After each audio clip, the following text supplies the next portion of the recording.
ਸਤਿ ਸ਼੍ਰੀ ਅਕਾਲ ਜੀ। ਤੁਸੀਂ ਪ੍ਰਾਈਮ ਏਸ਼ੀਆ ਟੈਲੀਵਿਜ਼ਨ ਦੇਖ ਰਹੇ ਹੋ। ਦੋਸਤੋ, ਮੈਂ ਹਾਂ ਸਵਰਨ ਸਿੰਘ ਟਹਿਣਾ ਤੇ ਹਰ ਰੋਜ਼ ਦੀ ਤਰ੍ਹਾਂ ਹੀ ਪ੍ਰੋਗਰਾਮ ਖਬਰ ਦੀ ਖਬਰ ਲੈ ਕੇ ਹਾਜ਼ਰ ਹਾਂ। ਪਹਿਲੀ ਵੱਡੀ ਖਬਰ ਦੇ ਵੱਲ ਜਾਣ ਤੋਂ ਪਹਿਲਾਂ ਪੰਜਾਬ ਦੇ ਮੌਸਮ ਦੀ ਹਾਲ-ਬਿਆਨੀ ਕਰਨੀ ਬਣਦੀ ਹੈ। ਲੰਘੇ ਕੱਲ੍ਹ ਪੰਜਾਬ ਦੇ ਵਿੱਚ ਦਿਨ ਦੇ ਵੇਲੇ ਤਾਪਮਾਨ 30 ਤੋਂ ਲੈ ਕੇ 31 ਡਿਗਰੀ ਤੱਕ ਦਰਜ ਕੀਤਾ ਗਿਆ। ਘੱਟ ਤੋਂ ਘੱਟ ਟੈਂਪਰੇਚਰ 15 ਡਿਗਰੀ ਤੱਕ।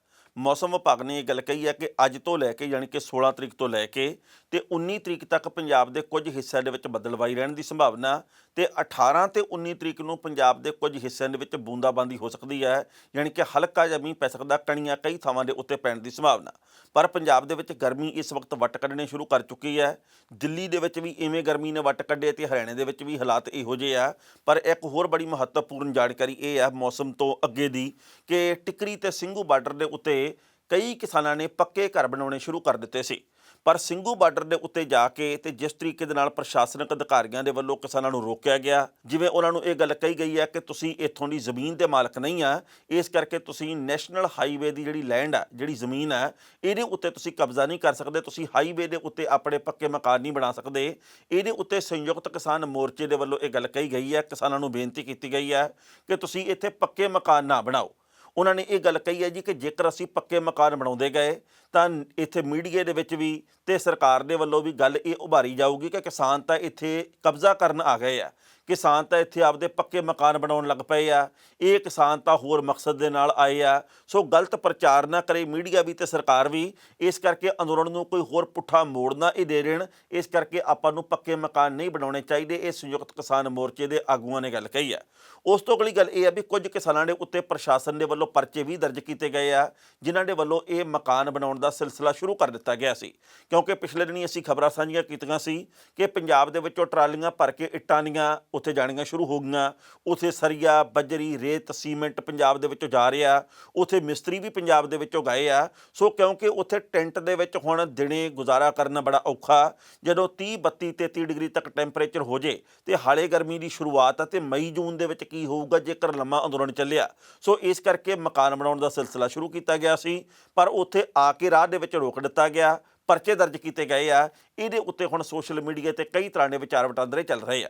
ਹੁਣ ਜੇ ਪਹਿਲੀ ਵੱਡੀ ਖਬਰ ਦੇ ਵੱਲ ਜਾਂਦੇ ਆ ਤਾਂ ਉਹ ਇੱਕ ਪਾਸੇ ਤਾਂ ਸੱਤਿਆਪਾਲ ਮਲਿਕ ਜਿਹੜੇ ਕਿ ਮੇਘਾਲਿਆ ਦੇ ਰਾਜਪਾਲ ਆ, ਉਹਨਾਂ ਦੇ ਵੱਲੋਂ ਕਿਸਾਨਾਂ ਦੇ ਪੱਖ ਦੇ ਵਿੱਚ ਕੀਤੀ ਗਈ ਟਿੱਪਣੀ ਨਾਲ ਜੁੜੀ ਹੈ। ਕਿਉਂਕਿ ਉਹਨਾਂ ਨੇ ਇਹ ਗੱਲ ਕਹੀ ਹੈ ਕਿ ਜਿੰਨਾ ਕੁ ਸਰਦਾਰਾਂ ਨੂੰ ਮੈਂ ਜਾਣਦਾ ਉਹ ਕਦੇ ਪੈਰ ਪਛਾਣ ਨੂੰ ਨਹੀਂ ਕਰਦੇ। ਪਹਿਲੀ ਗੱਲ ਤਾਂ ਉਹਨਾਂ ਨੇ ਦਿੱਲੀ ਦੇ ਵਿੱਚ ਵੱਖ-ਵੱਖ ਬਾਰਡਰਾਂ ਤੋਂ ਉੱਠ ਕੇ ਪਛਾਣ ਨੂੰ ਮੁੜਨਾ ਹੀ ਨਹੀਂ, ਤੇ ਜੇਕਰ ਮਜਬੂਰੀ ਦੇ ਵਿੱਚ ਉਹ ਵਾਪਸ ਆ ਵੀ ਗਏ ਤਾਂ ਮੇਘਾਲਿਆ ਦੇ ਰਾਜਪਾਲ ਦੇ ਕਹਿਣ ਮੁਤਾਬਕ ਫਿਰ ਇਹ 300 ਸਾਲ ਤੱਕ ਘੱਟੋ ਘੱਟ ਗੱਲ ਨਹੀਂ ਭੁੱਲਦੇ। ਅਤੀਤ ਦੇ ਵਿੱਚ ਵੀ ਸਰਦਾਰਾਂ ਦੇ ਉੱਤੇ ਬਹੁਤ ਕੁਝ ਹੋਇਆ ਵਾਪਰਿਆ, ਪਰ ਉਸ ਵਕਤ ਨੂੰ ਵੀ ਨਹੀਂ ਭੁੱਲੇ ਤੇ ਹੁਣ ਵੀ ਜੇਕਰ ਕੁਝ ਹੋਊਗਾ ਤਾਂ ਨਹੀਂ ਕਦੇ ਭੁੱਲਣਗੇ। ਪਰ ਨਰਿੰਦਰ ਸਿੰਘ ਤੋਮਰ ਜਿਹੜੇ ਕਿ ਖੇਤੀਬਾੜੀ ਵਿਭਾਗ ਦੇ ਮੰਤਰੀ ਆ, ਤੋਮਰ ਹੋਰਾਂ ਨੇ ਇੱਕ ਵਾਰ ਫਿਰ ਪੂਰੀ ਸਾੜੇ ਵਾਲੀ ਗੱਲ ਕੀਤੀ ਹੈ। ਉਹ ਭਖੇ ਪਏ ਆ ਕਿਸਾਨਾਂ ਦੇ ਉੱਤੇ, ਉਹ ਤਪੇ ਪਏ ਆ ਕਿਸਾਨਾਂ ਦੇ ਉੱਤੇ। ਉਹਨਾਂ ਨੇ ਇਹ ਗੱਲ ਕਹੀ ਹੈ ਕਿ ਆਪਣਾ ਮਸਲਾ ਹੱਲ ਨਹੀਂ ਹੁੰਦਾ ਤੇ ਕਿਸਾਨ ਕਦੇ ਪੱਛਮੀ ਬੰਗਾਲ ਦੇ ਵਿੱਚ ਕਦੇ ਕਿਤੇ ਤੇ ਕਦੇ ਕਿਤੇ ਜਾ ਕੇ ਤੇ ਮੱਥਾ ਮਾਰ ਰਹੇ ਆ। ਜਿਵੇਂ ਅਸੀਂ ਕਿਸੇ ਨੂੰ ਕਹਿਣਾ ਹੁੰਦਾ ਵੀ ਤੂੰ ਕਿਹੜੀ ਗੱਲੋਂ ਮਗਜ਼ ਖਪਾਈ ਕਰ ਰਿਹਾ, ਅਸੀਂ ਕਿਸੇ ਨੂੰ ਕਹਿੰਦੇ ਵੀ ਐਵੇਂ ਕੰਧਾਂ 'ਚ ਟੱਕਰਾਂ ਨਾ ਮਾਰ। ਉਹਨਾਂ ਦੇ ਕਹਿਣ ਦਾ ਅਰਥ ਇਹੀ ਸੀ ਵੀ ਕਿਸਾਨ ਪੱਛਮੀ ਬੰਗਾਲ ਦੇ ਵਿੱਚ ਜਾ ਕੇ ਕੰਧਾਂ ਦੇ ਵਿੱਚ ਟੱਕਰਾਂ ਮਾਰ ਰਹੇ ਆ, ਆਪਦੇ ਮਸਲੇ ਹੱਲ ਨਹੀਂ ਹੁੰਦੇ ਤੇ ਬਾਕੀ ਥਾਵਾਂ ਦੇ ਉੱਤੇ ਮਸਲੇ ਹੱਲ ਕਰਨ ਗਏ ਆ। ਸੋ ਤੋਮਰ ਹੋਰਾਂ ਦੇ ਵੱਲੋਂ ਇਹ ਕਹਿਣ ਦਾ ਮਤਲਬ ਇਹੀ ਹੈ ਕਿ ਉਹ ਹਾਲੇ ਤੱਕ ਇਸ ਰੌਂ ਦੇ ਵਿੱਚ ਨਹੀਂ ਕਿ ਕਿਸਾਨਾਂ ਦੇ ਨਾਲ ਕੋਈ ਮੀਟਿੰਗ ਹੋਵੇ।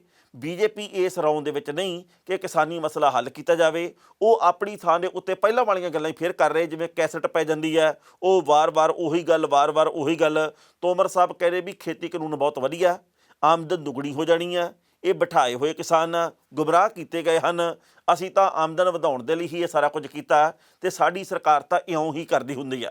ਸੋ ਪਹਿਲਾਂ ਇਸ ਰਿਪੋਰਟ ਦਾ ਵੇਰਵਾ ਸਾਂਝਾ ਕਰਦੇ ਹਾਂ ਤੇ ਬਾਅਦ ਵਿੱਚ ਕਰਾਂਗੇ ਟਿੱਪਣੀ। ਖੇਤੀ ਕਾਨੂੰਨਾਂ ਖਿਲਾਫ ਕਿਸਾਨੀ ਅੰਦੋਲਨ ਜਾਰੀ ਹੈ। ਇਸ ਦਰਮਿਆਨ ਕੇਂਦਰੀ ਖੇਤੀਬਾੜੀ ਮੰਤਰੀ ਨਰਿੰਦਰ ਸਿੰਘ ਤੋਮਰ ਨੇ ਕਿਸਾਨ ਆਗੂਆਂ ਦੇ ਉੱਤੇ ਤੰਜ਼ ਕੱਸਿਆ। ਕਿਸਾਨ ਜਥੇਬੰਦੀਆਂ ਦੇ ਆਗੂਆਂ ਦੇ ਬੰਗਾਲ ਜਾਣ ਦੇ ਉੱਤੇ ਤੋਮਰ ਨੇ ਕਿਹਾ ਕਿ ਉਹ ਪੱਛਮੀ ਬੰਗਾਲ ਜਾ ਕੇ ਪੱਥਰਾਂ ਨਾਲ ਆਪਣਾ ਸਿਰ ਨਾ ਮਾਰਨ। ਉਹ ਆਪਣੇ ਮਾਮਲੇ ਦੇ ਵਿੱਚ ਤਾਂ ਫੈਸਲਾ ਨਹੀਂ ਲੈ ਸਕੇ ਤੇ ਦੂਜਿਆਂ ਦੀ ਹੁਣ ਠੇਕੇਦਾਰੀ ਲੈ ਰਹੇ ਨੇ। ਦਰਅਸਲ ਕਿਸਾਨ ਆਗੂ ਹੁਣ ਪੱਛਮੀ ਬੰਗਾਲ ਦੇ ਵਿੱਚ ਜਾ ਕੇ ਪ੍ਰਚਾਰ ਕਰ ਰਹੇ ਨੇ, ਜਿੱਥੇ ਵਿਧਾਨ ਸਭਾ ਚੋਣਾਂ ਹੋਣੀਆਂ ਨੇ। ਇਸੇ ਨੂੰ ਲੈ ਕੇ ਹੁਣ ਤੋਮਰ ਖਾਸੇ ਖਫਾ ਨਜ਼ਰ ਆ ਰਹੇ ਨੇ।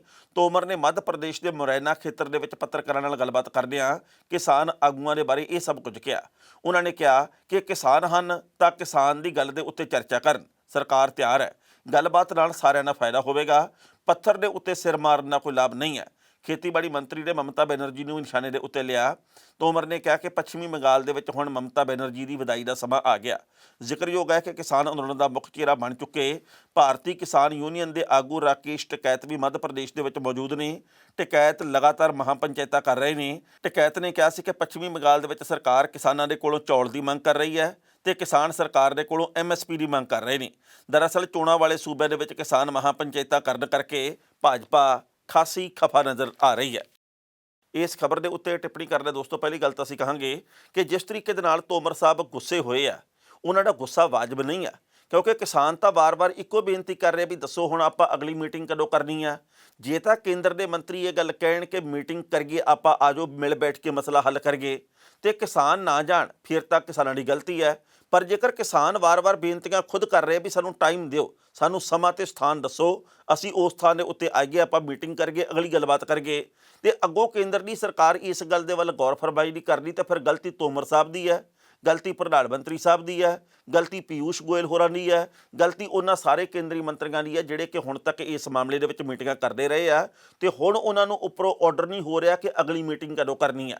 ਪਿਛਲੇ ਦਿਨੀ ਸ਼ਾਇਦ ਤੁਹਾਨੂੰ ਵੀ ਚੇਤੇ ਹੋਵੇ, ਮੈਨੂੰ ਵੀ ਚੇਤੇ ਆ ਕਿ ਪ੍ਰਧਾਨ ਮੰਤਰੀ ਸਾਹਿਬ ਨੇ ਕਿਹਾ ਸੀ ਕਿ ਮੇਰੇ ਤੇ ਕਿਸਾਨਾਂ ਦਰਮਿਆਨ ਸਿਰਫ ਇੱਕ ਫੋਨ ਕਾਲ ਦੀ ਦੂਰੀ ਹੈ। ਉਹ ਫੋਨ ਨਹੀਂ ਹਾਲੇ ਤੱਕ ਆਇਆ। ਪਤਾ ਨਹੀਂ ਉਹ ਫੋਨ ਬੜਾ ਮਹਿੰਗਾ ਹੋ ਗਿਆ, ਪਤਾ ਨਹੀਂ ਇੰਨਾ ਸਮਾਂ ਹੀ ਹੈ ਨਹੀਂ, ਪਤਾ ਨਹੀਂ ਕਿਸਾਨੀ ਦੇ ਪ੍ਰਤੀ ਉਹਨਾਂ ਦੇ ਕੋਲੇ ਸਮਾਂ ਨਿਕਲਦਾ ਹੀ ਨਹੀਂ ਇਸ ਤਰੀਕੇ ਦੇ ਨਾਲ। ਸੋ ਪ੍ਰਧਾਨ ਮੰਤਰੀ ਸਾਹਿਬ ਦੇ ਫੋਨ ਵਾਲੀ ਗੱਲ ਵੀ ਠੁੱਸ ਹੋ ਗਈ ਹੈ।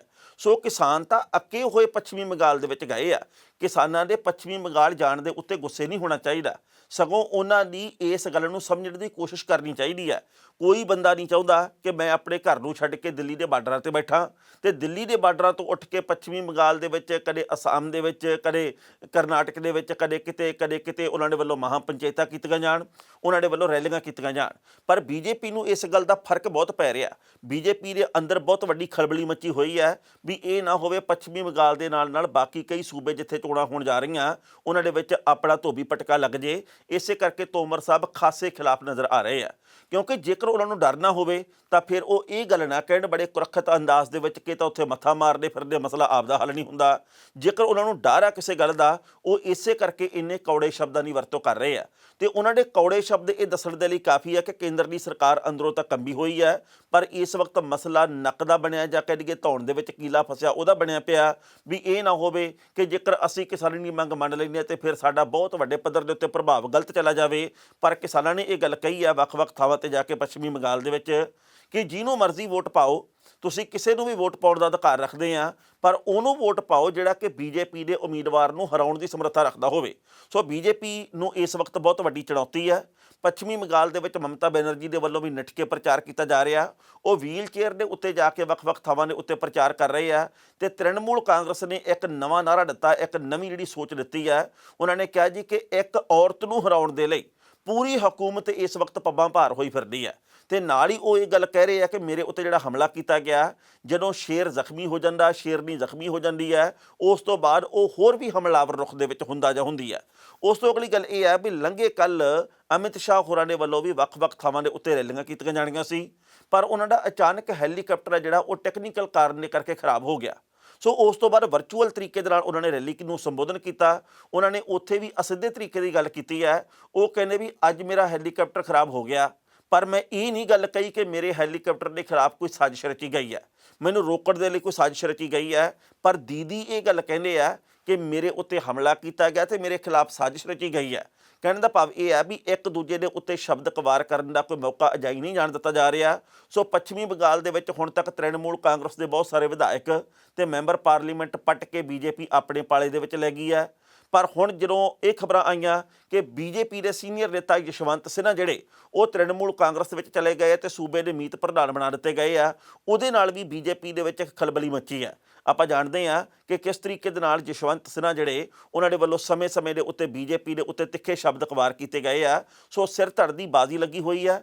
ਵੱਖ-ਵੱਖ ਸੂਬਿਆਂ ਦੇ ਵਿੱਚ BJP ਆਪਣੀ ਸਰਕਾਰ ਬਣਾਉਣ ਦੀਆਂ ਕੋਸ਼ਿਸ਼ਾਂ ਕਰ ਰਹੀ ਹੈ, ਪਰ ਤ੍ਰਿਣਮੂਲ ਕਾਂਗਰਸ ਕਿੰਨੀ ਕੁ ਕਾਮਯਾਬ ਹੋਊਗੀ, ਨਤੀਜੇ 2 ਮਈ ਨੂੰ ਆਉਣੇ ਆ, ਇਹਦੇ ਬਾਬਤ ਵਕਤ ਬਿਆਨ ਕਰੂਗਾ। ਪਰ ਕਿਸਾਨਾਂ ਨੇ ਜਿਸ ਤਰੀਕੇ ਦਾ ਰੰਗ ਪੇਸ਼ ਕੀਤਾ ਪੱਛਮੀ ਬੰਗਾਲ ਦੇ ਵਿੱਚ, ਜਿਵੇਂ ਬਹੁਤ ਵੱਡੇ ਪੱਧਰ ਦੇ ਉੱਤੇ ਹੁੰਗਾਰਾ ਪੱਛਮੀ ਬੰਗਾਲ ਦੇ ਵਿੱਚ ਕਿਸਾਨ ਆਗੂਆਂ ਨੂੰ ਮਿਲ ਰਿਹਾ, ਜਿਵੇਂ ਵਾਰ-ਵਾਰ ਵੱਖ-ਵੱਖ ਥਾਵਾਂ ਦੇ ਉੱਤੇ ਬਹੁਤ ਵੱਡੇ ਇਕੱਠ ਹੋ ਰਹੇ ਆ, ਇਸ ਸਭ ਕੁਝ ਨੇ, ਇਹ ਸਾਰੇ ਵਰਤਾਰੇ ਨੇ ਬੀਜੇਪੀ ਦੀ ਸੀਨੀਅਰ ਲੀਡਰਸ਼ਿਪ ਆ ਜਿਹੜੀ ਉਹਨੂੰ ਫਿਕਰਾਂ ਦੇ ਵਿੱਚ ਪਾਇਆ ਹੋਇਆ। ਇਹ ਵੀ ਹੋ ਸਕਦਾ ਆਉਂਦੇ ਸਮੇਂ ਦੇ ਵਿੱਚ ਕਿਸਾਨ ਅੰਦੋਲਨ ਦਾ ਪ੍ਰਭਾਵ ਇਹੋ ਜਿਹਾ ਬਣ ਜੇ ਵੀ ਇੱਥੇ ਧੋਬੀ ਪਟਕਾ ਲੱਗ ਜੇ। ਇਹ ਵੀ ਹੋ ਸਕਦਾ ਵੀ ਬੀਜੇਪੀ ਨੂੰ ਕਾਮਯਾਬੀ ਹਾਸਲ ਹੋਵੇ, ਆਪਾਂ ਕੋਈ ਭਵਿੱਖਬਾਣੀ ਨਹੀਂ ਕਰ ਸਕਦੇ। ਪਰ ਕੱਲ ਮੈਂ ਇੱਕ ਵੀਡੀਓ ਦੇਖੀ ਜਿਹੜੀ ਕਿ ਪੱਛਮੀ ਬੰਗਾਲ ਨਾਲ ਸੰਬੰਧਿਤ ਹੈ। ਉਹਦੇ ਵਿੱਚ ਗੋਰਖੇ ਜਿਹੜੇ ਉਹ ਬੀਜੇਪੀ ਦੇ ਕੁਝ ਕੁ ਨੇਤਾਵਾਂ ਦੇ ਉੱਤੇ ਹਮਲਾ ਕਰ ਰਹੇ ਆ। ਲੋਕਾਂ ਨੇ ਵੱਖੋ ਵੱਖਰੇ ਝਟਕਾਰੇ ਲਏ ਆ ਵੀ ਬੀਜੇਪੀ ਜੋ ਕੁਝ ਕਰਦੀ ਹੈ, ਜੋ ਕੁਝ ਬੀਜਿਆ ਤੇ ਉਹੀ ਕੁਝ ਕੱਟਿਆ ਜਾ ਰਿਹਾ। ਪਰ ਕਹਿਣ ਦਾ ਭਾਵ ਇਹ ਹੈ ਕਿ ਬੀਜੇਪੀ ਦਾ ਪੱਛਮੀ ਬੰਗਾਲ ਦੇ ਵਿੱਚ ਕਈ ਥਾਵਾਂ ਦੇ ਉੱਤੇ ਕਈ ਕਾਰਨਾਂ ਦੇ ਕਰਕੇ ਖਾਸਾ ਵਿਰੋਧ ਹੋ ਰਿਹਾ। ਸੁਖਬੀਰ ਸਿੰਘ ਬਾਦਲ ਹੋਰਾਂ ਦੇ ਵੱਲੋਂ ਆਪਣੀ ਪਾਰਟੀ ਦੇ ਉਮੀਦਵਾਰਾਂ ਦਾ ਪੰਜਾਬ ਦੇ ਵਿੱਚ ਐਲਾਨ ਸ਼ੁਰੂ ਕਰ ਦਿੱਤਾ ਗਿਆ। ਹਾਲਾਂਕਿ ਲਗਭਗ 1 ਸਾਲ ਦਾ ਸਮਾਂ ਪਿਆ ਹਾਲੇ ਪੰਜਾਬ ਵਿਧਾਨ ਸਭਾ ਦੀਆਂ ਚੋਣਾਂ ਦੇ ਵਿੱਚ, ਹਾਲੇ 4 ਸਾਲ ਪੂਰੇ ਹੋਏ ਲਗਭਗ। ਪਰ 1 ਸਾਲ ਪਹਿਲਾਂ ਹੀ ਕਿਸੇ ਪਾਰਟੀ ਦੇ ਵੱਲੋਂ ਆਪਣੇ ਉਮੀਦਵਾਰਾਂ ਦੇ ਨਾਵਾਂ ਦਾ ਐਲਾਨ ਸ਼ੁਰੂ ਕਰ ਦੇਣਾ, ਇਹ ਇੱਕ ਵੱਡੀ ਗੱਲ ਹੈ।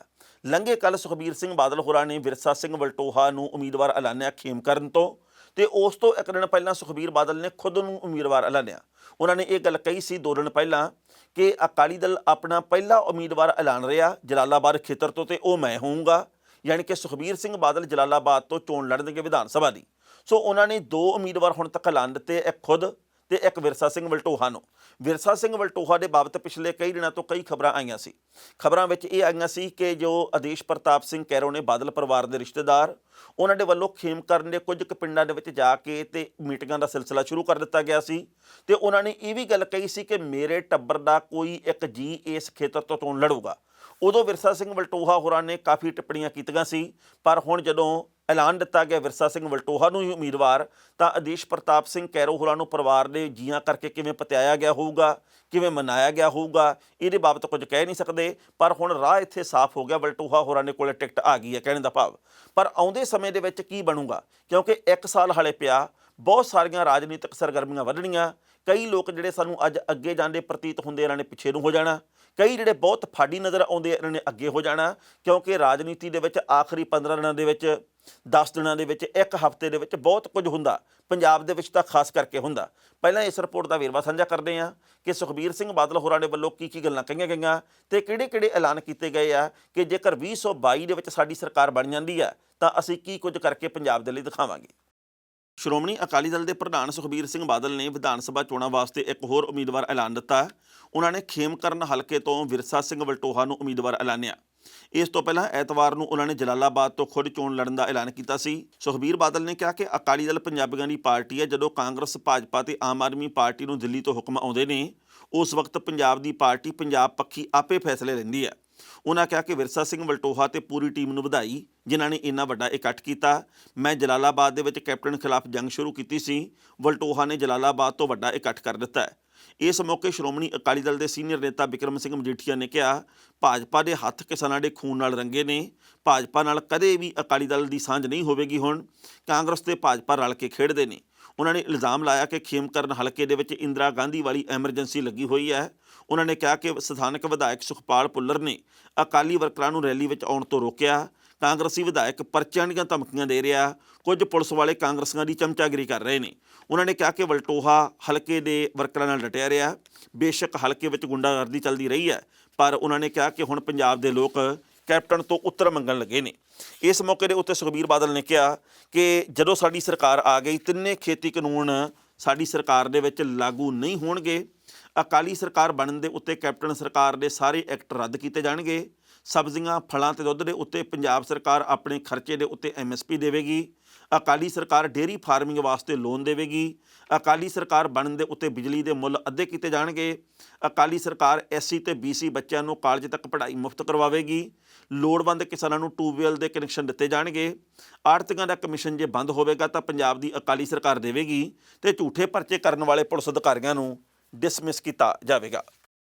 ਇਸ ਖਬਰ ਦੇ ਉੱਤੇ ਟਿੱਪਣੀ ਕਰ ਰਹੇ ਦੋਸਤੋ, ਪਹਿਲੀ ਗੱਲ ਤਾਂ ਅਸੀਂ ਕਹਾਂਗੇ, ਜਦੋਂ ਪਿਛਲੀ ਵਾਰ ਅਕਾਲੀ ਦਲ ਦੀ ਸਰਕਾਰ ਸੀ ਉਸ ਵਕਤ ਨਿੱਜੀ ਕੰਪਨੀਆਂ ਦੇ ਨਾਲ ਬਿਜਲੀ ਦੇ ਕਈ ਇਹੋ ਜਿਹੇ ਸਮਝੌਤੇ ਹੋਏ ਜਿਹਦੇ ਕਰਕੇ ਅੱਜ ਪੰਜਾਬ ਦੇ ਵਿੱਚ ਕਈ ਸੂਬਿਆਂ ਨਾਲੋਂ ਮਹਿੰਗੀ ਬਿਜਲੀ ਮਿਲਦੀ ਹੈ ਪ੍ਰਤੀ ਯੂਨਿਟ। ਹੁਣ ਜਦੋਂ ਪੰਜਾਬ ਦੇ ਵਿੱਚ ਮਹਿੰਗੀ ਬਿਜਲੀ ਹੈ ਤੇ ਦਿੱਲੀ ਦੇ ਵਿੱਚ ਬੇਹੱਦ ਸਸਤੀ ਬਿਜਲੀ ਹੈ, ਤਾਂ ਇਸ ਗੱਲ ਦੇ ਉੱਤੇ ਕਈ ਵਾਰ ਬਿਆਨ ਵੀ ਬਣੇ ਆ। ਇਸ ਗੱਲ ਦੇ ਉੱਤੇ ਕਈ ਵਾਰ ਤੁਲਨਾਤਮਕ ਅਧਿਐਨ ਵੀ ਹੋਏ ਆ। ਪਰ ਗੱਲ ਇਹ ਹੈ ਵੀ ਜੇਕਰ ਉਦੋਂ ਬਿਜਲੀ ਮਹਿੰਗੀ ਦੇ ਸੌਦੇ ਕੀਤੇ ਤੇ ਜੇਕਰ 2022 ਦੇ ਵਿੱਚ ਸਰਕਾਰ ਬਣ ਜਾਂਦੀ ਹੈ, ਹਾਲਾਂਕਿ ਸਾਨੂੰ ਕੋਈ ਇਤਰਾਜ਼ ਨਹੀਂ, ਜੇ ਬਣ ਜਾਂਦੀ ਹੈ ਤਾਂ ਫਿਰ ਆਪਾਂ ਕਿਵੇਂ ਅੱਧੇ ਮੁੱਲ ਕਰਾਂਗੇ ਉਸ ਬਿਜਲੀ ਦੇ, ਇਹ ਵੀ ਇੱਕ ਬਹੁਤ ਵੱਡਾ ਸਵਾਲ ਹੈਗਾ।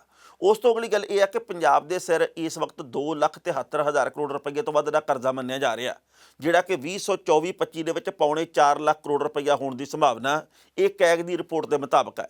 ਜੇਕਰ ਕਿਸੇ ਵੀ ਪਾਰਟੀ ਦੀ ਸਰਕਾਰ ਹੁੰਦੀ ਆ, ਭਾਵੇਂ ਅਕਾਲੀ ਦਲ ਦੀ ਆਵੇ, ਭਾਵੇਂ ਕਾਂਗਰਸ ਦੀ ਆ ਜਾਏ, ਭਾਵੇਂ ਕਿਸੇ ਹੋਰ ਦੀ, ਉਹ ਕੀਤੇ ਹੋਏ ਵਾਅਦੇ ਕਿਵੇਂ ਪੂਰੇ ਕਰੂਗੀ ਜੇਕਰ ਆਪਣੇ ਕੋਲੇ ਮਾਲੀਆ ਵਸੀਲਿਆਂ ਦੀ ਘਾਟ ਹੈ, ਇਹ ਵੀ ਇੱਕ ਸਵਾਲ ਹੋਊਗਾ। ਪਰ ਅਕਾਲੀ ਦਲ ਨੇ ਇਸ ਮਾਮਲੇ 'ਚ ਬਾਜ਼ੀ ਮਾਰੀ ਹੈ, ਉਹਦੇ ਵੱਲੋਂ ਆਪਣੇ ਉਮੀਦਵਾਰਾਂ ਦਾ ਐਲਾਨ ਸ਼ੁਰੂ ਕਰ ਦਿੱਤਾ ਗਿਆ। ਇਹ ਇੱਕ ਚੰਗੀ ਗੱਲ ਹੈ। ਇਹਦੇ ਕਰਕੇ ਹੁਣ ਅਕਾਲੀ ਦਲ ਦੇ ਜਿਹੜੇ ਉਮੀਦਵਾਰ ਐਲਾਨੇ ਗਏ ਜਾਂ ਐਲਾਨੇ ਜਾਣਗੇ, ਉਹਨਾਂ ਨੂੰ ਪਤਾ ਹੈ ਕਿ ਇਸ ਹਲਕੇ ਦੇ ਵਿੱਚ ਹੁਣ ਅਸੀਂ ਸਰਗਰਮੀਆਂ ਵਧਾਉਣੀਆਂ। ਹੁਣ ਇਸ ਹਲਕੇ ਦੇ ਵਿੱਚ ਕੋਈ ਹੋਰ ਉਮੀਦਵਾਰੀ ਦਾ ਚਾਹਵਾਨ ਨਹੀਂ ਹੈ। ਜਿਹੜੇ ਰੁੱਸੇ ਹੋਣਗੇ ਉਹਨਾਂ ਨੂੰ ਮਨਾਉਣ ਦੇ ਵਿੱਚ ਵੀ ਕਾਮਯਾਬੀ ਹੋ ਜੂਗੀ, ਹੋ ਸਕਦਾ ਜਿਹੜੇ ਗੁੱਸੇ ਆ ਉਹਨਾਂ ਨੂੰ ਨਾਲ ਲੈ ਕੇ ਵੀ ਤੁਰਿਆ ਜਾਵੇ। ਸੋ ਇਸ ਕਰਕੇ ਆਪਣੇ ਹਲਕੇ ਦੇ ਵਿੱਚ ਵੱਧ ਮਿਹਨਤ ਆਮ ਨਾਲੋਂ ਕਰ ਸਕਣਗੇ ਉਮੀਦਵਾਰ। ਸੋ ਵਕਤ ਦੱਸੂਗਾ, ਕਿਉਂਕਿ 1 ਸਾਲ ਦਾ ਸਮਾਂ ਥੋੜ੍ਹਾ ਨਹੀਂ ਹੁੰਦਾ, ਬਹੁਤ ਕੁਝ ਬਦਲਣਾ। ਜਿਵੇਂ ਮੈਂ ਮੁੱਢ ਦੇ ਵਿੱਚ ਗੱਲ ਕਹੀ ਹੈ, ਰਾਜਨੀਤਿਕ ਸਮੀਕਰਨ ਕੀ ਤੋਂ ਕੀ ਬਣ ਜਾਣ, ਇਹ ਕੁਝ ਕੁ ਹਫ਼ਤੇ, ਕੁਝ ਕੁ ਘੰਟੇ ਪਹਿਲਾਂ ਨਹੀਂ ਪਤਾ ਲੱਗਦਾ ਗਾ। ਹਾਲੇ 1 ਸਾਲ ਪਿਆ। ਅਕਾਲੀ ਦਲ ਕਿੰਨੀ ਕੁ ਤੇਜ਼ ਗਤੀ ਨਾਲ ਅੱਗੇ ਵੱਧਦਾ, ਅਕਾਲੀ ਦਲ ਦੇ ਵੱਲੋਂ ਕਿੰਨੀ ਕੁ ਮਾਤ ਦਿੱਤੀ ਜਾਂਦੀ ਹੈ ਕਾਂਗਰਸ ਨੂੰ, ਸੱਤਾਧਾਰੀ ਧਿਰ ਨੂੰ, ਅਕਾਲੀ ਦਲ ਕਿੰਨਾ ਕੁ ਤਿੱਖਾ ਮੁਕਾਬਲਾ ਦੇਣ ਦੇ ਵਿੱਚ ਸਮਰੱਥ ਹੋਊਗਾ, ਇਹ ਵਕਤ ਦੇ ਉੱਤੇ ਨਿਰਭਰ ਕਰਦੀ ਗੱਲ ਹੈ। ਸਭ ਨੂੰ ਸਾਰੇ ਕੁਝ ਦਾ ਸਮੇਂ-ਸਮੇਂ ਦੇ ਉੱਤੇ ਪਤਾ ਲੱਗਦਾ ਰਹਿਣਾ। ਪੰਜਾਬ ਦੇ ਵਿੱਚ ਕੋਰੋਨਾ ਦੇ ਕੇਸਾਂ ਦੀ ਗਿਣਤੀ ਦੇ ਵਿੱਚ ਇੱਕਦਮ ਫੇਰ ਵਾਧਾ ਹੋਇਆ। ਲਗਭਗ 1850 ਕੇਸ ਲੰਘੇ ਕੱਲ੍ਹ ਆਉਣ ਦੀਆਂ ਖਬਰਾਂ ਪ੍ਰਾਪਤ ਹੋਈਆਂ। 27 ਮੌਤਾਂ ਲੰਘੇ ਕੱਲ੍ਹ ਪੰਜਾਬ ਦੇ ਵਿੱਚ ਹੋਈਆਂ ਕੋਰੋਨਾ ਦੇ ਕਰਕੇ, ਜਿਹਦੇ ਕਰਕੇ ਸਿਹਤ ਮਹਿਕਮਾ ਤੇ ਸੂਬੇ ਦੀ ਸਰਕਾਰ ਇਹ ਗੱਲ ਕਹਿੰਦੀ ਹੈ ਕਿ ਬਚੋ, ਬਸ ਬਚੋ, ਕਿਉਂਕਿ ਪੰਜਾਬ ਦੇ ਵਿੱਚ ਹੋਰ ਕੁਝ ਕਰ ਵੀ ਨਹੀਂ ਸਕਦੇ ਆਪਾਂ ਹੋਕਾ ਦੇਣ ਤੋਂ ਬਿਨਾਂ। ਪਰ ਪੰਜਾਬ ਦੇ ਲੋਕ ਤੇ ਦੇਸ਼ ਦੇ ਲੋਕ ਕਈ ਤਰ੍ਹਾਂ ਦੇ ਭੰਬਲ ਭੂਸੇ ਦੇ ਵਿੱਚ ਹੈ। ਜੇ ਤਾਂ ਅਸੀਂ ਸਰਕਾਰਾਂ ਦੇ ਫੰਕਸ਼ਨ ਦੇਖਦੇ ਹਾਂ, ਜੇ ਅਸੀਂ ਮੰਤਰੀਆਂ ਦੇ ਪਰਿਵਾਰਾਂ ਦੇ ਵਿਆਹ ਦੇਖਦੇ ਹਾਂ, ਜੇਕਰ ਅਸੀਂ ਹੁੰਦੀਆਂ ਰੈਲੀਆਂ ਨੂੰ ਦੇਖਦੇ ਹਾਂ, ਜੇਕਰ ਅਸੀਂ ਹੋਰ ਇਕੱਠਾਂ ਵੱਲ ਝਾਤ ਮਾਰਦੇ ਹਾਂ, ਫਿਰ ਤਾਂ ਇਉਂ ਲੱਗਦਾ ਵੀ ਕਰੋਨਾ ਨਾਂ ਦੀ ਚੀਜ਼ ਕੋਈ ਨਹੀਂ। ਪਰ ਜਿਸ ਤਰੀਕੇ ਦੇ ਨਾਲ ਦਹਿਸ਼ਤ ਪੈਦਾ ਹੋ ਰਹੀ ਹੈ ਵੀ 1850 ਕੇਸ ਇੱਕ ਦਿਨ ਦੇ ਵਿੱਚ ਆ ਜਾਣੇ ਤੇ 27 ਮੌਤਾਂ ਹੋ ਜਾਣੀਆਂ, ਤੇ ਇਹ ਅੰਕੜਾ ਸੱਚੀ ਮੁੱਚੀ ਹੌਲਨਾਕ ਵੀ ਹੈ। ਸੋ ਇਸ ਕਰਕੇ ਪੰਜਾਬ ਦੇ ਵਿੱਚ ਹੁਣ ਜਿਹੜੀਆਂ ਇਸ ਮਹੀਨੇ ਦੇ ਵਿੱਚ, ਇਹਨਾਂ ਦਿਨਾਂ ਦੇ ਵਿੱਚ 10ਵੀਂ ਤੇ 12ਵੀਂ ਦੀਆਂ ਯਾਨੀ ਕਿ ਬੋਰਡ ਦੀਆਂ ਪ੍ਰੀਖਿਆਵਾਂ ਹੋਣੀਆਂ ਸੀ, ਇਹ ਵੀ ਕਰੋਨਾ ਦੇ ਕਰਕੇ 1 ਮਹੀਨਾ ਅੱਗੇ ਪਾ ਦਿੱਤੀਆਂ ਗਈਆਂ। ਪਹਿਲਾਂ ਇਸ ਰਿਪੋਰਟ ਦਾ ਵੇਰਵਾ ਸਾਂਝਾ ਕਰਦੇ ਹਾਂ, ਬਾਅਦ ਵਿੱਚ ਕਰਾਂਗੇ ਟਿੱਪਣੀ। ਪੰਜਾਬ ਦੇ ਵਿੱਚ ਕੋਰੋਨਾ ਦੇ ਮਰੀਜ਼ਾਂ ਦੀ ਗਿਣਤੀ ਦੇ ਵਿੱਚ ਇੱਕਦਮ ਫੇਰ ਵਾਧਾ ਹੋਣਾ ਸ਼ੁਰੂ ਹੋ ਚੁੱਕਿਆ। ਵੱਖ-ਵੱਖ ਜ਼ਿਲ੍ਹਿਆਂ ਦੇ ਵਿੱਚ ਇਹ ਮਹਾਮਾਰੀ ਲਗਾਤਾਰ ਤੇਜ਼ ਹੁੰਦੀ ਨਜ਼ਰ ਆ ਰਹੀ ਹੈ। ਸੋਮਵਾਰ ਨੂੰ ਪੰਜਾਬ ਦੇ ਵਿੱਚ ਕੋਰੋਨਾ ਦੇ 1843 ਨਵੇਂ ਕੇਸ ਸਾਹਮਣੇ ਆਏ ਨੇ। ਇਹਦੇ ਨਾਲ ਹੀ ਲੰਘੇ ਕੱਲ੍ਹ ਪੰਜਾਬ ਦੇ ਵਿੱਚ 27 ਮਰੀਜ਼ਾਂ ਦੀ ਮੌਤ ਹੋਣ ਦੀ ਖਬਰ ਪ੍ਰਾਪਤ ਹੋਈ ਹੈ। ਹੁਣ ਤੱਕ ਸੂਬੇ ਦੇ ਵਿੱਚ 1,99,573 ਪੋਜ਼ੀਟਿਵ ਮਰੀਜ਼ ਸਾਹਮਣੇ ਆ ਚੁੱਕੇ ਨੇ। ਪੰਜਾਬ ਦੇ ਵਿੱਚ ਕੋਰੋਨਾ ਦੇ ਮਰੀਜ਼ਾਂ ਦੀ ਗਿਣਤੀ ਦੇ ਵਿੱਚ ਪਹਿਲਾਂ ਕਮੀ ਦੇਖੀ ਜਾ ਰਹੀ ਸੀ, ਪਰ ਇੱਕਦਮ ਹੋ ਰਿਹਾ ਵਾਧਾ ਚਿੰਤਾ ਪੈਦਾ ਕਰਨ ਵਾਲਾ। ਲੰਘੇ ਕੱਲ੍ਹ ਲੁਧਿਆਣੇ ਵਿੱਚ 226, ਜਲੰਧਰ ਦੇ ਵਿੱਚ 372, ਪਟਿਆਲਾ ਵਿੱਚ 121, ਅੰਮ੍ਰਿਤਸਰ ਦੇ ਵਿੱਚ 147, ਗੁਰਦਾਸਪੁਰ ਦੇ ਵਿੱਚ 87, ਬਠਿੰਡੇ ਵਿੱਚ 34, ਹੁਸ਼ਿਆਰਪੁਰ ਵਿੱਚ 238, ਫਰੀਦਕੋਟ ਦੇ ਵਿੱਚ 23, ਮੁਕਤਸਰ ਸਾਹਿਬ ਦੇ ਵਿੱਚ 10, ਮੋਗੇ ਦੇ ਵਿੱਚ 26, ਰੋਪੜ ਦੇ ਵਿੱਚ 43, ਤਰਨਤਾਰਨ ਦੇ ਵਿੱਚ 6 ਤੇ ਮਾਨਸੇ ਤੋਂ 12 ਨਵੇਂ ਮਰੀਜ਼ਾਂ ਦੀ ਪੁਸ਼ਟੀ ਹੋਈ ਹੈ। ਇਸੇ ਤਰੀਕੇ ਨਾਲ ਅੰਮ੍ਰਿਤਸਰ ਦੇ ਵਿੱਚ 2, ਗੁਰਦਾਸਪੁਰ ਦੇ ਵਿੱਚ 1, ਹੁਸ਼ਿਆਰਪੁਰ 'ਚ 8, ਜਲੰਧਰ 'ਚ 1, ਕਪੂਰਥਲਾ 'ਚ 2, ਲੁਧਿਆਣਾ 'ਚ 4, ਮੁਕਤਸਰ ਸਾਹਿਬ ਦੇ ਵਿੱਚ 1, ਤਰਨਤਾਰਨ ਦੇ ਵਿੱਚ 1 ਕਰੋਨਾ ਦੇ ਨਾਲ ਪੀੜਤ ਵਿਅਕਤੀ ਦੀ ਮੌਤ ਹੋਣ ਦੀ ਖਬਰ ਹੈ। ਇਸ ਖਬਰ ਦੇ ਉੱਤੇ ਟਿੱਪਣੀ ਕਰਨਾ ਦੋਸਤੋ, ਪਹਿਲੀ ਗੱਲ ਤਾਂ ਅਸੀਂ ਕਹਾਂਗੇ ਪੰਜਾਬ ਦੇ ਵਿੱਚ ਕਰੋਨਾ ਮਰੀਜ਼ਾਂ ਦੀ ਵੱਧਦੀ ਗਿਣਤੀ ਦੇ ਕਰਕੇ, ਖਾਸ ਕਰਕੇ ਸਕੂਲਾਂ ਦੇ ਵਿੱਚੋਂ ਵਿਦਿਆਰਥੀ ਤੇ ਅਧਿਆਪਕ ਪੋਜ਼ੀਟਿਵ ਮਿਲਣ ਦੇ ਕਰਕੇ, ਲਗਾਤਾਰ ਇਸ ਅੰਕੜੇ ਦੇ ਵਿੱਚ ਵਾਧਾ ਹੋਣ ਦੇ ਕਰਕੇ ਸਕੂਲ ਆ ਜਿਹੜੇ ਉਹ ਅਣਮਿੱਥੇ ਸਮੇਂ ਵਾਸਤੇ ਬੰਦ ਕੀਤੇ ਗਏ ਆ। ਅਧਿਆਪਕ ਜਾਂਦੇ ਆ ਸਕੂਲਾਂ ਦੇ ਵਿੱਚ, ਪਰ ਵਿਦਿਆਰਥੀਆਂ ਦੇ ਆਉਣ ਦੇ ਉੱਤੇ ਸਰਕਾਰੀ ਸਕੂਲਾਂ ਦੇ ਵਿੱਚ ਪਾਬੰਦੀ ਲਾਈ ਗਈ ਹੈ। ਹਾਂ, ਜੇਕਰ ਕਿਸੇ ਵਿਦਿਆਰਥੀ ਨੇ ਕੋਈ ਸਵਾਲ ਪੁੱਛਣਾ, ਕੋਈ ਹੋਰ ਗੱਲਬਾਤ ਕਰਨੀ ਅਧਿਆਪਕ ਦੇ ਨਾਲ, ਉਹ ਨਿਯਮਾਂ ਦਾ ਪਾਲਣ ਕਰਕੇ ਸਕੂਲ ਦੇ ਵਿੱਚ ਜਾ ਕੇ ਜਾਣਕਾਰੀ ਹਾਸਲ ਕਰ ਸਕਦਾ, ਪਰ ਵਿਦਿਆਰਥੀ ਨਹੀਂ ਜਾਣਗੇ। ਉਸ ਤੋਂ ਅਗਲੀ ਗੱਲ ਇਹ ਹੈ ਵੀ ਪ੍ਰੀਖਿਆਵਾਂ ਵੀ 1 ਮਹੀਨਾ ਅੱਗੇ ਪਾ ਦਿੱਤੀਆਂ ਗਈਆਂ। ਗੱਲ ਠੀਕ ਆ, ਇਹਤਿਆਤ ਦੇ ਤੌਰ ਦੇ ਉੱਤੇ ਉਦਮ ਕਰਨੇ ਚਾਹੀਦੇ ਆ, ਸ਼ਲਾਘਾ ਕਰਨੀ ਬਣਦੀ ਹੈ, ਪਰ ਇਹਦੇ ਬਾਬਤ ਕੋਈ ਉੱਤਰ ਨਹੀਂ ਦੇ ਰਿਹਾ ਵੀ ਪੰਜਾਬ ਦੇ ਵਿੱਚ 8-9 ਜ਼ਿਲ੍ਹਿਆਂ ਦੇ ਵਿੱਚ ਰਾਤ ਦਾ ਕਰਫਿਊ ਵੀ ਲੱਗ ਗਿਆ। ਰਾਤ ਦੇ ਵੇਲੇ ਕਰੋਨਾ ਕਿਵੇਂ ਹੁੰਦਾ ਜਦੋਂ ਸੜਕਾਂ ਸੁੰਨੀਆਂ? ਦਿਨ ਦੇ ਵੇਲੇ ਤਾਂ ਕੁਰਬਲ ਹੁੰਦੀ ਹੈ ਸਾਰੇ ਪਾਸੇ, ਉਦੋਂ ਕਰੋਨੇ ਦੇ ਬਾਬਤ ਕੁਝ ਸੋਚਿਆ ਨਹੀਂ ਜਾਂਦਾ, ਤੇ ਰਾਤ ਨੂੰ ਨਾਈਟ ਕਰਫਿਊ ਤੁਸੀਂ ਲਾ ਰਹੇ ਹੋ ਤਾਂ ਉਹਦਾ ਫਾਇਦਾ ਕੀ ਹੈ? ਉਸ ਤੋਂ ਅਗਲੀ ਗੱਲ ਇਹ ਹੈ ਵੀ ਪੰਜਾਬ ਦੇ ਵਿੱਚ ਜਦੋਂ ਹੁਣ ਬੱਸਾਂ ਭਰ ਕੇ ਜਾਂਦੀਆਂ, ਇੱਕ ਤੋਂ ਦੂਜੀ ਥਾਂ ਤੱਕ 52 ਸੀਟਾਂ ਫੁੱਲ ਹੁੰਦੀਆਂ, ਸਵਾਰੀਆਂ ਖੜੀਆਂ ਵੀ ਹੁੰਦੀਆਂ, ਰੇਲਵੇ ਸਟੇਸ਼ਨ 'ਤੇ ਭੀੜ ਹੁੰਦੀ ਹੈ, ਬਾਜ਼ਾਰਾਂ ਦੇ ਵਿੱਚ ਭੀੜਾਂ ਹੁੰਦੀਆਂ, ਸਿਨੇਮਾ ਹਾਲ ਦੇ ਵਿੱਚ ਭੀੜਾਂ ਹੁੰਦੀਆਂ, ਤਾਂ ਫਿਰ ਆਪਾਂ ਕਰੋਨਾ ਰੋਕਾਂਗੇ ਕਿਵੇਂ? ਵਿਆਹਾਂ ਦੇ ਵਿੱਚ ਵੀ ਇਵੇਂ ਭੀੜਾਂ, ਮਰਗ ਦੇ ਸਮਾਗਮਾਂ ਦੇ ਉੱਤੇ ਵੀ ਇਵੇਂ ਭੀੜਾਂ, ਜਨਮ ਦੇ ਮੌਕੇ ਵੀ ਇੰਨੀਆਂ ਭੀੜਾਂ। ਸੋ ਪੰਜਾਬ ਦੇ ਵਿੱਚੋਂ ਕਰੋਨਾ ਹੈ ਕਿ ਨਹੀਂ ਹੈ, ਭੰਬਲ ਭੂਸਾ ਇਹਦੇ ਉੱਤੇ ਵੀ ਹੈ ਤੇ ਭਾਰਤ ਸਰਕਾਰ ਦੀਆਂ ਜਿਹੜੀਆਂ ਇਸ ਵਕਤ ਬੇਭਰੋਸਗੀ ਵਾਲੀਆਂ ਨੀਤੀਆਂ ਉਹਦੇ ਉੱਤੇ ਵੀ ਸਵਾਲ ਖੜੇ ਹੋ ਰਹੇ ਆ। ਪਿਛਲੇ ਦਿਨੀ ਮਹਾਰਾਸ਼ਟਰ ਦੇ ਮੁੱਖ ਮੰਤਰੀ ਉਧਵ ਠਾਕਰੇ ਨੇ ਇਹ ਗੱਲ ਕਹੀ ਸੀ ਕਿ ਕਰੋਨਾ ਦੇ ਮੱਦੇਨਜ਼ਰ ਕਿਉਂਕਿ ਬਹੁਤ ਵੱਡੇ ਪੱਧਰ ਦੇ ਉੱਤੇ ਫੈਲ ਰਿਹਾ, ਉਹਨਾਂ ਨੇ ਕਿਹਾ ਸਾਡੇ ਸੂਬੇ ਦੇ ਵਿੱਚ ਅਸੀਂ ਲੋਕਡਾਊਨ ਦੇ ਬਾਰੇ ਵੀ ਵਿਚਾਰ ਕਰ ਰਹੇ ਹਾਂ। ਸੋ ਲੋਕਡਾਊਨ ਤਾਂ ਨਹੀਂ ਹੋਇਆ ਮੁਕੰਮਲ ਭਾਰਤ ਦੇ ਵਿੱਚ ਕਿਸੇ ਵੀ ਸੂਬੇ ਦੇ ਵਿੱਚ, ਪਰ ਚਿੰਤਾ ਜ਼ਰੂਰ ਵੱਧ ਰਹੀ ਹੈ। ਸੋ ਸਾਡੀ ਬੇਨਤੀ ਇਹ ਹੈ ਵੀ ਭਰੋਸਾ ਕਰਨਾ ਕਰੋਨਾ ਦੇ ਉੱਤੇ ਜਾਂ ਨਹੀਂ ਕਰਨਾ ਤੁਹਾਡੀ ਮਰਜ਼ੀ ਹੈ, ਪਰ ਇਹਤਿਆਤ ਦੀ ਵਰਤੋਂ ਕਰੋ। ਤੇ ਜਿਹੜੀ ਦਵਾਈ ਆਈ ਹੈ, ਜਿਹੜੀ ਵੈਕਸੀਨ ਆ, ਉਹ ਉਮਰ ਦੇ ਲਿਹਾਜ਼ ਦੇ ਨਾਲ ਜਿਵੇਂ ਵੀ ਹੁਕਮ ਹੋਇਆ, ਜਿਵੇਂ ਆਦੇਸ਼ ਜਾਰੀ ਹੋ ਰਹੇ ਆ, ਉਮਰ ਦੇ ਉਸ ਪੜਾਅ ਦੇ ਮੁਤਾਬਕ ਉਹਦੀ ਵਰਤੋਂ ਕਰਨੀ ਚਾਹੀਦੀ ਆ, ਉਹ ਵੈਕਸੀਨ ਲੈਣੀ ਚਾਹੀਦੀ ਹੈ। ਕਿਉਂਕਿ ਜੇਕਰ ਅਸੀਂ ਹਰ ਪਾਸੇ ਸ਼ੱਕ ਕਰਾਂਗੇ ਤਾਂ ਕਿਤੇ ਨੁਕਸਾਨ ਸਾਡਾ ਹੀ ਨਾ ਹੋ ਜਾਵੇ।